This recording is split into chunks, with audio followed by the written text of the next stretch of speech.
Next up, we are going to get into a game that came up on one of those slides, I believe, or was it earlier today? It's been a long day, but we have some of the wonderful people from SIBR, the Society for Internet Blaseball Research. We are joined by Allie and Joe to talk about sports or Splorts, statistics, and why data accessibility matters in Blaseball and beyond. So take it away. Thanks, Alexi. Hey, everyone. I'm Joe, also known as Shubi around the internet, a professional software engineer. And I'm Allie, also known as Safik Linguini. I'm an archival tech and researcher and programmer of often cursed and only sometimes useful things. And as Alexi said, we're here to talk to you all about data archival and analysis as council members from the Society for Internet Blaseball Research, and why you should care not just about saving every procedural event, but also making data accessible as another avenue for storytelling and art. Looking at funny numbers and deriving a story is very familiar to the roguelike community, but Blaseball is unique in that it's massively communal in real time, much more like a real-life sports fan experience rather than a video game player experience. And just like real-life sports, a fan in the stands can't pause the game and read some scroll back because they missed a play. We'll talk about Blaseball, we'll talk about the tooling that the community has built, and we'll talk about some of the art this creative community has made from it all. So, first of all, what is Blaseball? Launched in August 2020 by the game band, Blaseball is an online baseball simulator with absurdist elements where every week is a new season and every hour is a new game day. Just like sports in the real world, you pick your favorite team, irrationally cheer for their success, and hope that your favorite player doesn't get incinerated by a rogue umpire. While we, the fans, have agency over our teams and the league in the offseason, also like real-life sports, we don't really have any effect on the games themselves. We're just an audience observing the ephemeral outcomes of dice we don't even get to roll ourselves. And so this is where the Society for Internet Blaseball Research, hereon referred to as SIBR, SIBR, and any other permutation you can think of, comes in.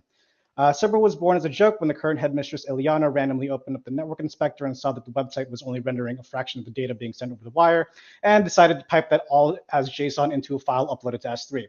So just like the early days of sports, in the early days of Blaseball, if you weren't watching the game and missed the game-winning play, the best you could hope for was a friend to tell you how cool it was. Even if you were watching live, there's only so much you can absorb without a replay. So this might start sounding familiar to all of us roguelike and procedural systems enthusiasts. How many times in Dwarf Fortress do you find your legendary blacksmith dead in a corner with no idea what happened? Of course, you might be able to review a combat log to figure out that Eurist over there was throwing a tantrum, but what if it was something else? What if it was something like a supply chain lapse that cascaded into intermittent starvation?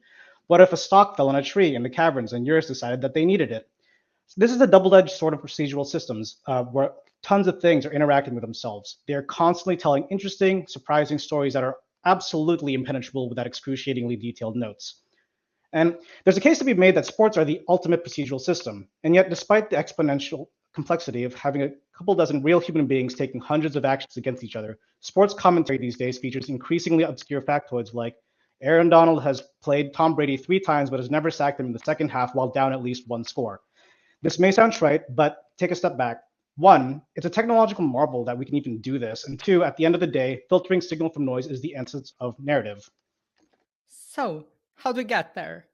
The essential foundation of any good archival system is recording everything. Data you don't think is important today might be at the core of a story you want to tell tomorrow. An unremarkable player can become a breakout icon in the matter of a play, and then you'll be wishing you had recorded that game. As fan-archivists, our work involves reverse engineering the game to find out the public data we can. The first step is storing it all in as unprocessed a form as we can. You always want to have the most complete picture you can saved before you start carving it down. As precious as this raw pile of data is, a nightmarishly tall stack of data is not very enjoyable to work with. Telling a sports story means finding that one play where you can see your star starting to get it, and you don't have the time to scrub days of footage to see it.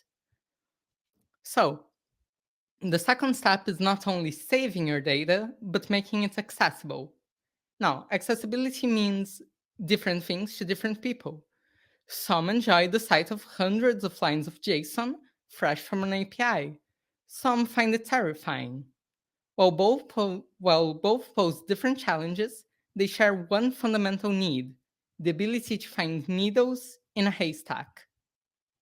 We could talk for days about the lessons we've learned over the past year, but we only have half an hour, so we picked out 4 to focus on. The first one is documentation. We mentioned earlier that we started by piping raw JSON game events into an S3 bucket. The oft overlooked next step was that folks took the time to document the publicly known endpoints on GitHub, and the game band graciously never asked them to stop. While this meant that May, Lil Surf, and Shibo had a common reference to use while doing the tough job of parsing, deconstructing, and aggregating game state objects into structured models for analysis, it also meant that when B joined a couple seasons later and built Blaseball, another instrumental community tool, Star wasn't starting from zero, nor was Star blocked, despite having a completely different use case and tech stack to the initial intended use case for the raw data. An understanding of existing APIs can also lead to shenanigans. In Season 6, the Blaseball community realized we could bring back the dead and commit necromancy. The idol mechanic was introduced recently, which had allowed fans to declare a player as their idol, getting a bit of coin when they did things like hit a home run or throw a strike. Additionally, there was an idol board that listed the most idolized players. One of the Season 6 blessings would trade whoever was at spot 14 of the idol board to your team, and the fans wanted to see what would happen if the player on that spot was dead. The question was, though, who do we bring back? One of the names floated was Jalen Hotdog Fingers, who had the dubious honor of being the first ever incinerated player. But that happened before SIBR began recording data. However, with some creative digging through the official Blaseball API, fans were able to find Jalen's ID and fuzz her player page, and kickstarted the pivotal plot of the discipline era. So, lesson number 1. Don't just store all the raw data, document what you have stored and where you're getting it. It's a low-effort thing that not only helps you, but can encourage community growth and creativity. However, raw data is still obviously very important. Even if you have a set of aggregated data available, the questions people ask evolve over time, and the only way to service unknown unknowns is analyzing the raw data. What we can do, though, is make accessing and slicing that raw data easier. On day 1, we had a lot of JSON in S3. This was enough to power Blaseball reference for 6 months, but obviously wasn't great for newcomers, if only because every time they wanted to do some analysis, they had to reinvent the wheel, they had to download AWS client, install it, figure out what their JSON parser was, et cetera, et cetera. The database, which has been worked on by a variety of folks, but special shout outs to Lil Surf, Gizmo, and Shibo, was the first crack at massaging the raw data into a rich, indexable game object and still provides the main basis of analysis for SQL and spreadsheet wizards today. The data model was based on Sabermetrics' existing baseball model, but has had to constantly evolve over time to accommodate Blaseball's ever-changing mechanics. Even still, provided you knew SQL, you are now able to answer those overly specific questions like, which players hit a home run against Jalen Hotdog Fingers in Season 7 and are still alive? And the answer is slightly above 50%. Chronicler, primarily by Astrid, took the next step after JSON and S3 by adding indexes to the raw data and providing a web API to query it.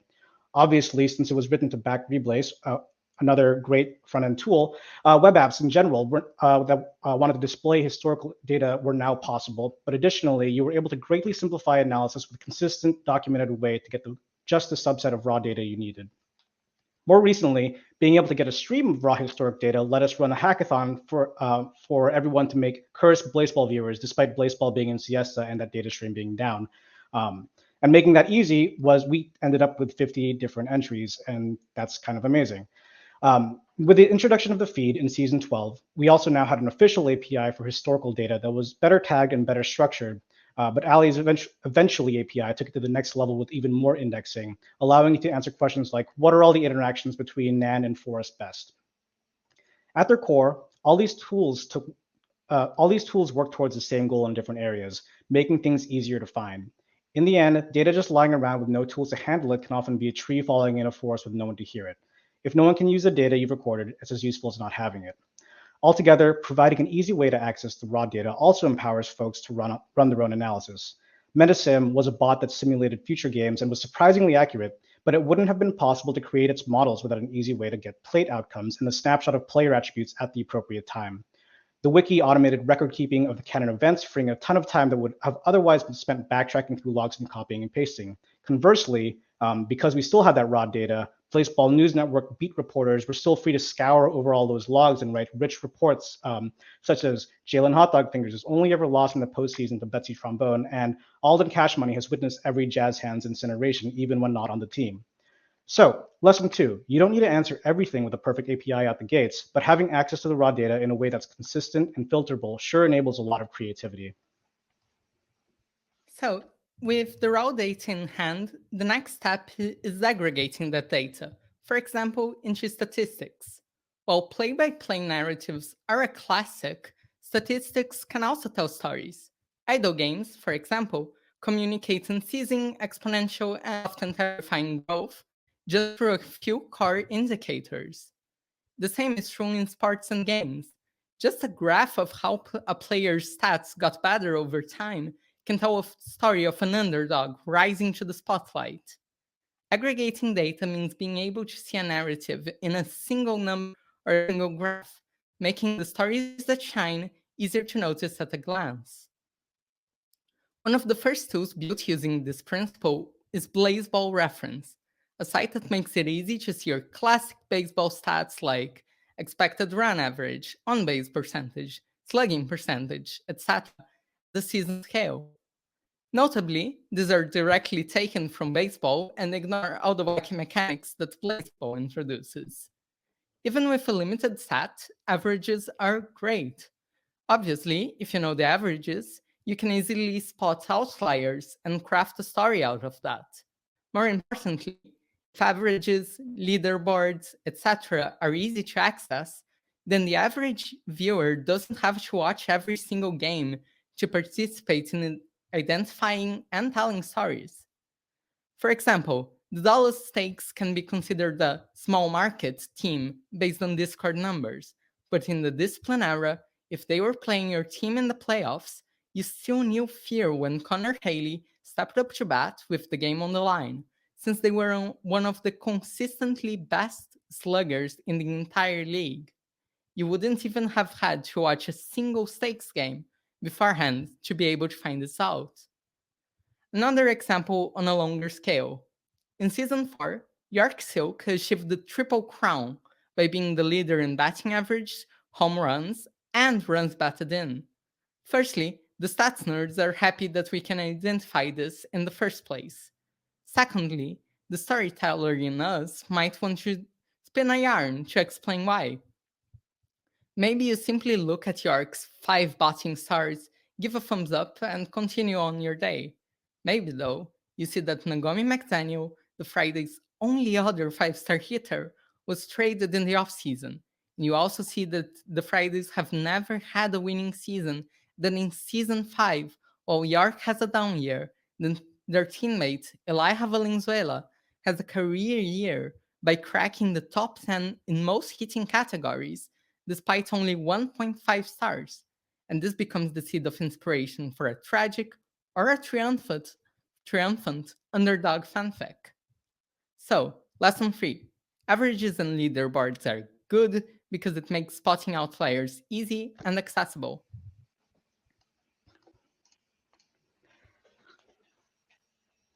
At first glance, it might feel like you only need to care about the effects of something, the final score of a match, or that it landed you in the playoffs. But to tell a story about it, you often need to know what happened. Put it like this. How do you tell the story of the play that saved your team from the clutches of a defeat in that one match without access to a replay? You can try, but without a way to look back at what happened, it's a challenge. To that end, Blazebot and Reblaze were another set of tools that changed the landscape. As mentioned before, Blazeball didn't launch with a way to view past events once the website updated. While there's a case to be made that sharing notable events that were missed helps build a community, it can also make that same community impenetrable at times, and it places a burden on your terminally online community members to repeat themselves a lot. By posting notable events like considerations, peanuts, game outcomes, etc., and more to Discord, Bee's Blazebot provided one of the first ways for people to asynchronously read updates on their team. Reblaze, as mentioned before, another tool by Astrid, did the same by making it easy to search through previous games to view the entire chronological event log, but also made it possible for people to share a series of events with each other, like an instant replay. Mythologization based entirely on vibes and theme is great. You can write an entire talk on how the story of Landry Violence's incineration, written entirely as fan work, directly and indirectly paved the way for much of Blaseball's culture and plot. Also, shout out to Sam and Steve. At the same time, being able to pull up a replay of Workman Gloom being incinerated before hitting a home run goes from, huh, weird, did anyone else see that, to, holy crap, I can't believe that just happened, everyone check this out. So, lesson 4, make viewing scrollback easy, shareable, etc. It's another way to build community by sharing the common seeds of inspiration. Also, if you have some free time, check out before.sibr.dev.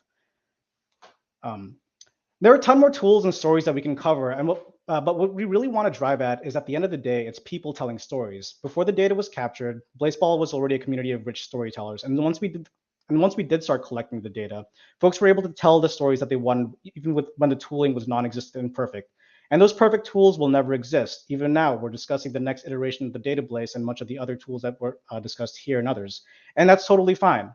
We remember the stories we tell each other, not the ease with which we derive signal from noise. But if you've made it possible for one more person to tell their story today than yesterday, that's one more voice in your community that can leave a lasting impact. Thank you. And we wanted to give a special thanks to the game band for making Blaseball. We wanted to give a special thanks to the SIBR College of Augury for helping us write this talk, and the SIBR community as a whole, and obviously Roguelike Celebration. Kawa and Alexi, you're the best. Thank you so much for hosting us. If y'all have any questions, especially I'm happy to talk about like how to transfer this into other games and other sets of data. I literally do this for my job, so. Excellent. Yeah, no, thank you. We have a few questions already. One from Cuttlefish Man. What has been the most surprising offhand use of the data stream archive that y'all weren't expecting? Which I think is a hard question, given you just had a game jam that was entirely kind of... Entirely how can you surprise and delight us? Yeah. I have a very selfish answer, which is we used it to put Blaseball on a CD-ROM. That was good. For those who haven't heard that story, Allie, you want to get into that? Ileana, the headmistress, had a meeting with Joe, who is one of the developers of Blaseball, and we decided we wanted to surprise him with a copy of Blaseball, entirely replayable, the entire history of Blaseball, on a single 700 megabyte CD-ROM. So we used before.sibr.dev, which replaced Blaseball history. I wrote some cursed compression to take 20 gigabytes of Blaseball history into 570, and we put Blaseball on a CD and gave it to Joe.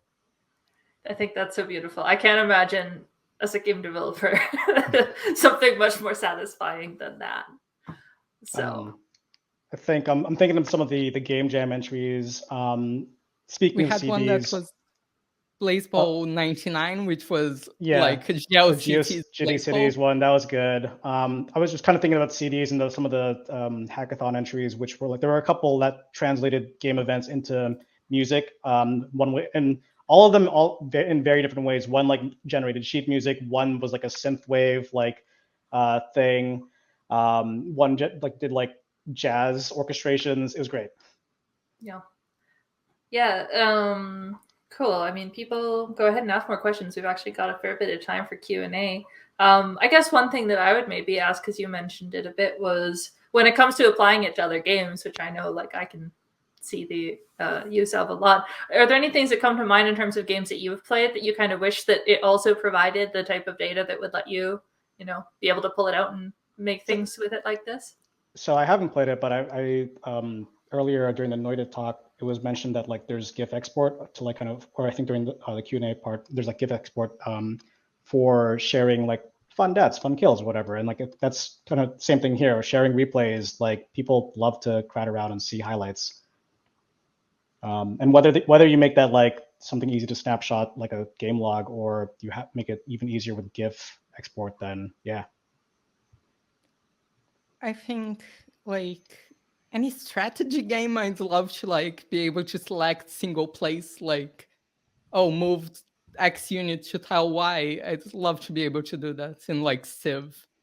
Just see that entire game log and be able to filter it down into a story. Yeah, I wonder, I don't know if this ever came up too much, at least. I know you mentioned TGB being kind enough to not stop you from doing some of these things. I wonder about the intersection between, I feel like sometimes we see talks from developers, like I know the Slay the Spire team has a really in-depth kind of data view of all the different runs and what people have played and stuff like that. But usually I think we see that talked about as internal dev tools. And I wonder about the possibility of, making internal tools external, or how much difference there would be, like if those internal tools would maybe not quite fulfill the type of role you're talking about. Yeah, the game band has been very kind to us. We have great communication with them, and just like if you have that amount of data, figure it out how to make it safe for public access. For example, in SIBR, we have a hard line against messing with any kind of user data, but the API to, for example, get live game updates doesn't require you to send any logging information. So just being able to access the data without dealing with any kind of personal user data is great.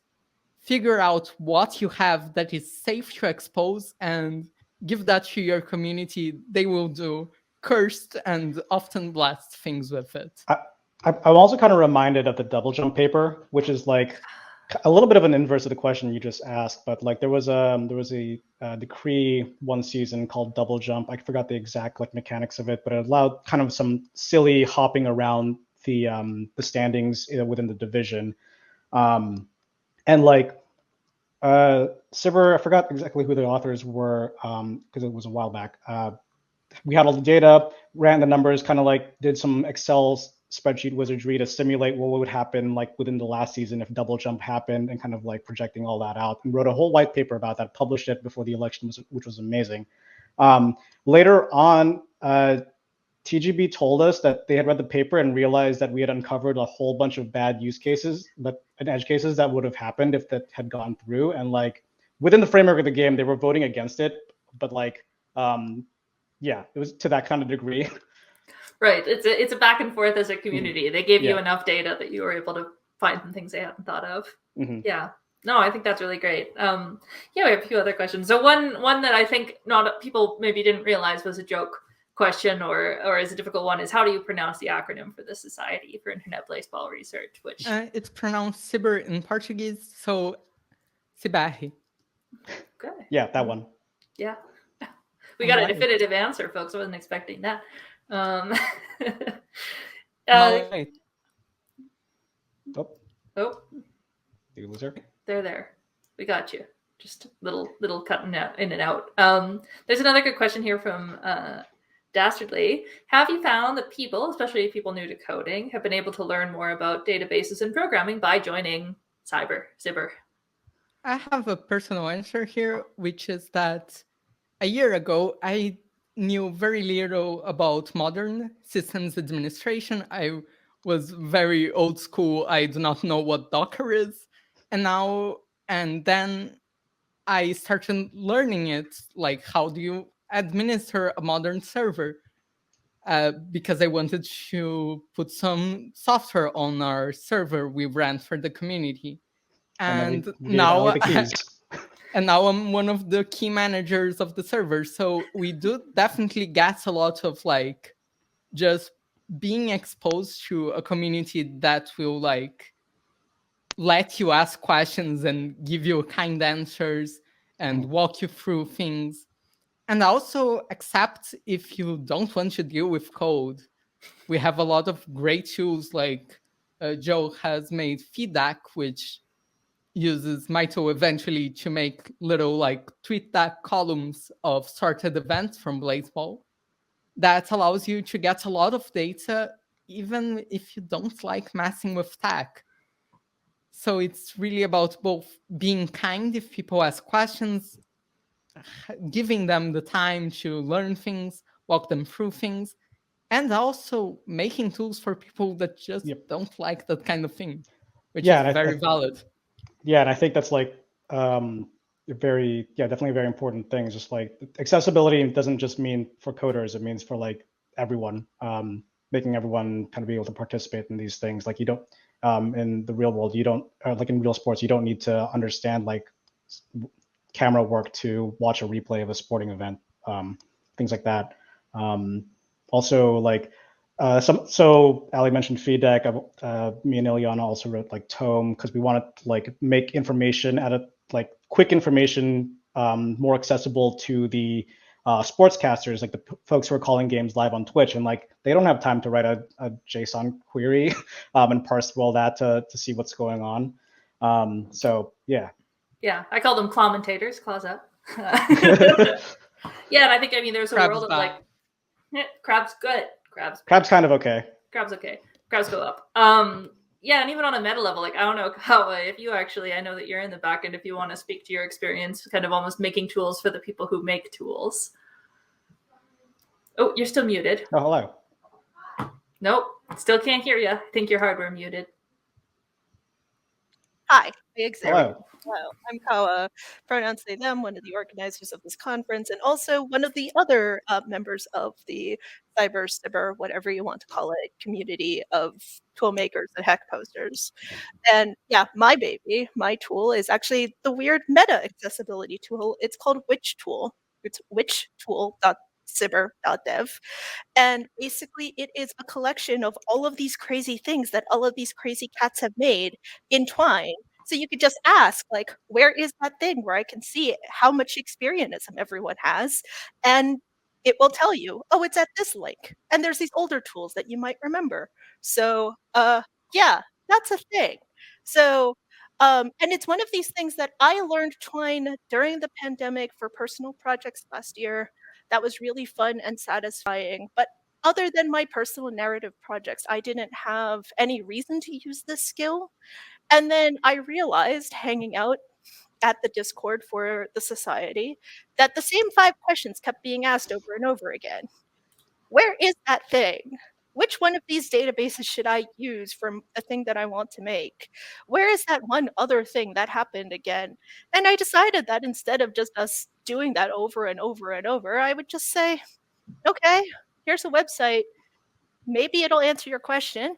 And if it won't, then come over and ask us. And it helped a lot. And a lot of people have found a lot of really good use from it. And I try to make it as accessible as possible. People can contribute their own tools. I always help people contribute to it. So it's been really satisfying to watch what people can make in the community go up and up as we make more and more things. So yeah, that's that. Yeah, no, I think it's something interesting about particularly this and again, like applying it more broadly, right? Of by, almost in some ways coincidence of the web data being more accessible, it created this way for people to engage with it and become this sub community that, yeah, I think it seems like people do learn a lot of new skills and engage with the game and do that storytelling in a way I think it feeds back into TGV's, level of excitement and happiness with the game. Also use Twine for your documentation. It's good. Yeah, Twine is great. And props to M. Laserwalker, who, besides being the main architect of this space, also helped create a very cool way to build Twine pages using modern developer tools, text files, and GitHub pages. It changed everything in terms of actually being capable of running a virtual community's documentation stack in Twine. It's a game changer to just be able to have a bunch of files on GitHub that automatically push to the right place and turn into a Twine format instead of passing HTML files back and forth. So props to M and props to SIBR for bringing all of that together at once into making something that helps a lot of people make sense of this very strange game. Yeah. Before we go, yes, that is no, not the app builder geodesic. It's I will put a link in Space Hangar Lounge later on M's developers workflow for Twine. I will find that and put that in Space Hangar Lounge later. Yep. Cool. All right. Before we go, you have one thing. I might be able to get my cat on the breakout room. I cannot promise this, but my cat did try to knock out my door before we started this talk, so I might bring her to the room.